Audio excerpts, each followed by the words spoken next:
The most painful extreme sports deaths ever. In the summer of 2013, in the Swiss Alps near Martigny, one of the world's most daring stuntmen prepared for what should have been another breathtaking descent. His name was Mark Sutton. He's a professional parachutist best known for his role in the London 2012 Olympics opening ceremony, where he famously jumped into the stadium dressed as James Bond alongside the Queen. But this time, his jump would not end with applause. Sutton launched himself into the sky in a wingsuit, soaring across the mountain valley. For 20 exhilarating seconds, he glided like a bird, cutting through the air at speeds over 120 miles per hour. God. Imagine going 155 miles an hour into the side of a fucking cliff. I don't know why you would ever do cave jumping with a wingsuit into, like, in a place where you could literally run into a wall. Like, I wouldn't do it, period. But if I were to do it, I would do it where I couldn't run into a wall. It was a sight few people on Earth would ever get to experience. But then, in an instant, it was gone. At 20 seconds into the flight, Sutton lost control. His trajectory veered off the correct pathway, and before he could recover, he slammed into the side of the mountain. Yep. No, 155 miles an hour into the side of a cliff. When they found him, his body was unrecognizable, and they were only able to confirm that it was him through DNA scans. Investigators later examined footage of the jump to understand what went wrong. Nobody knows if it was a miscalculation, a heavy gust of wind, or simply the razor-thin margin of error that comes with flying inches from the ground in a wingsuit. No matter the cause, the outcome was the same. One of the sport's most skilled pioneers had paid the ultimate price, and there was no bringing him back. Well, here's the thing. Here's what I've always never understood. Okay? People who skydive, wingsuit, any of those things. Why do you do it more than once? You know it's not that likely for it to happen. Right, totally. When you do skydiving and wingsuiting, it's like a 1% chance that it happens. But that 1%, if you do that shit 100 times, you're bound to die at least once, right? Right? I guess that's the case with everything. Like, you have a very, very small chance of crashing your car, but you could still do it, but you wouldn't die from it. Well, maybe, yeah, I guess it depends on how fast that particular instance. But still, it's maybe a small percent, but if you keep doing it over and over and over again, you are going to die. So why would you keep doing? Maybe like, I think this is fun, so I'm going to do it maybe 5 times. Why are we doing it as a hobby?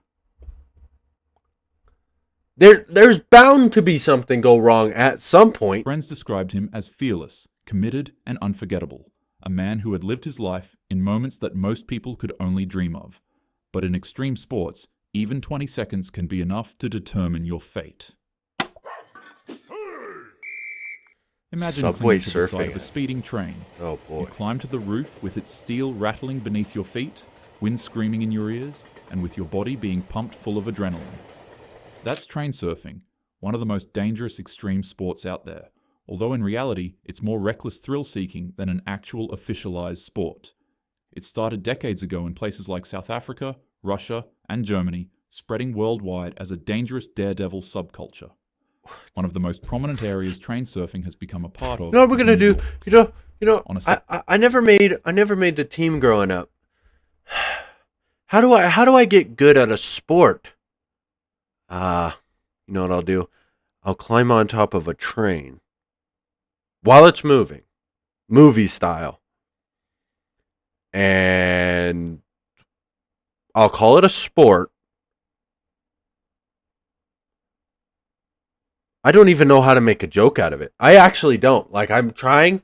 It's tough. It's tough to make a joke out of something so mind-numbingly dumb. That's the type of thrill-seeking where it's not actually thrill-seeking anymore. That one, you don't really care. You wouldn't. It wouldn't matter if something happened to you. You wouldn't be mad at it. Saturday afternoon in the Greenwich Village, down in the tunnels of the West 4th Street subway station, trains thundered through the darkness, with their steel frames rattling the walls as they sped past. For most, it was just another commute, but for one man, it was his opportunity to go train surfing. Police say he had been riding on the outside of a southbound F train as it tore through the tunnels. For a few moments, he clung to the side of the moving car, Then he climbed to the top, where he felt the rush of air and the roar of the tracks giving him a thrill like none other. I'm pretty sure most of you have played Subway Surfers at least once in your life. Whenever you hop on top of a train and make the mistake of hitting a tunnel, you'll fly off in a cartoonish manner where you're then arrested by that big back that's chasing you. You get a good laugh at it, then you play the game again. Yeah, it's nowhere near as hilarious in real life. It's horrible. As you could assume from this extremely dangerous and stupid sport, while the man finished climbing to the It's not a sport. This is no sport. This is not a sport. This is not a sport. We're not putting sport on this. Train surfing is an activity that you don't do, that happens in movies and only movies, and you shouldn't just climb on top of trains. We don't do that. We don't climb on top of trains, and we don't call that shit a sport. What are we competing for? This is how many times I cheat death twice. I train surfed and I successfully got through it 3 times. Whoa, you're the greatest train surfer of all time. To get a gust of fresh air, he'd get more than he bargained for. A tunnel showed up, and before the man could even process what he saw, he lost his head. Because of the extreme amount of air pressure being thrown at his body at the moment, he fell and was caught underneath the train. At 3:11 p.m., a 911 call came in.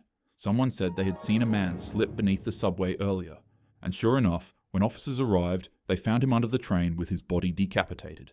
Whatever adrenaline he had been chasing ended instantly, and it was replaced by silence and horror in the underground. I mean, you never wish that on anybody. I can't say it wasn't bound to happen. For the unfortunate commuters forced to pass the site, it was a grim reminder of the dangers lurking in the city's underground. But for police, it was just another entry in a long list of subway surfing tragedies. Quick little moments of thrill that collapse into traumatic memories that both strangers and loved ones alike will never forget. The adrenaline is never worth the risk. Your body is priceless. Slamming incident. High in the Swiss Alps, the snow glistened under a cold April sky. For a young 21-year-old world champion snowboarder, this was more than a mountain. It was her playground, her stage, and most of all, her destiny. She had conquered countless competitions and had practically carved her name into the world of snowboarding. But on this day, the mountain carved back. The woman was being filmed for a project, showcasing her incredible skill as she cut across the steep alpine slopes. The cameras rolled, her board sliced through the powder, and everything seemed perfect. Then, without warning, the snow itself began to move. Like, oh shit, did she start an avalanche? An avalanche broke loose. Damn, that's tough. Well, at least she didn't have to deal with the consequences. Well, she did, because she's dead. Whatever. I'm just gonna stop. Tons of snow and ice thundered down the mountain. We're not gonna talk about any of that. Could ever outrun. It should be known that on average, avalanches move at about 80 miles per hour. Oh! At that speed, that's enough force to topple any building, rock, or tree caught in its path, most of which are moving along with the avalanche whenever it's crashing down a mountain. It slammed into the woman with the force of a speeding vehicle, and she was swallowed by it instantly. Rocks, debris, branches, and heavy ice carved and tore at her body as she was dragged through the snow until its eventual finishing slump. Finally, the avalanche stopped, but the woman was missing. She laid buried alive deep within the frozen chaos, crushed and disfigured. Rescue teams rushed in, digging through the snow and desperately searching for her. But by the time they found her, it was already too late. Even with safety gear and avalanche detectors, the force was overwhelming.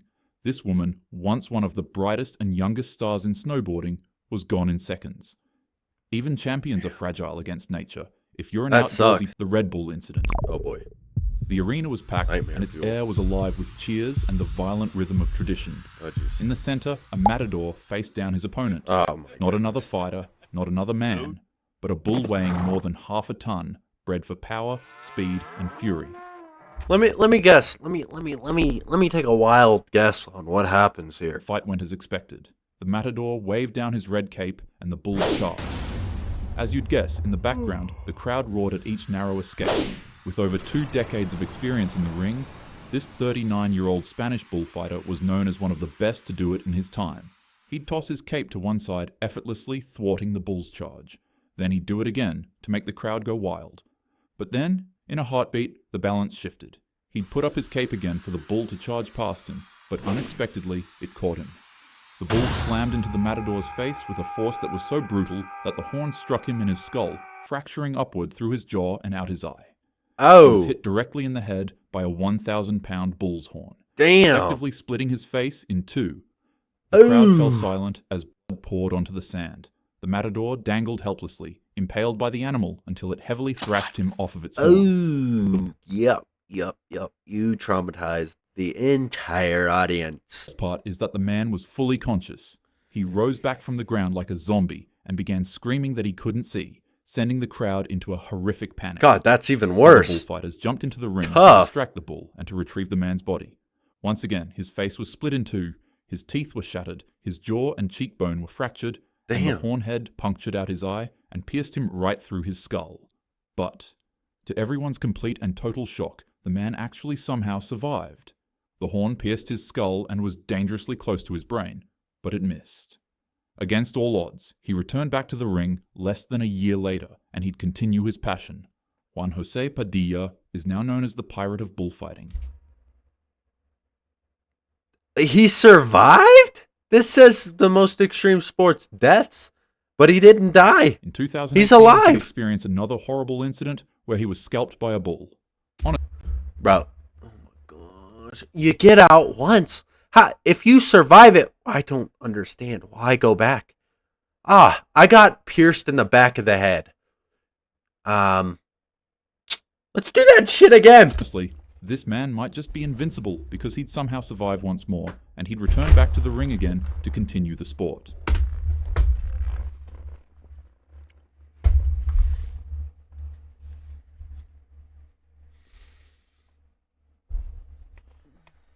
What? How? And why? What? He went back, had another horrible accident, and he is still I mean, okay, fine. You survived twice, just keep doing it. Maybe you're right. You know, what do I know? What do I know? You survived it twice. Maybe you're just actually freaking invincible. Maybe you are actually the greatest, most impenetrable human in the history of humankind. Like, maybe, you know what? I'll pack it up. Never mind. You're good. Keep doing what you're doing, buddy. Extreme sports are, well, pretty extreme. And honestly, there's really nothing wrong with living life to the fullest. All I'd say is that adrenaline makes you feel invincible, but reality has no safety net. So, always, at least make sure the risk is worth the reward. As always, have a happy day. Have a happy day. Have a happy day. All right, that was a good video. I hope you guys enjoyed it. And I will see you guys later.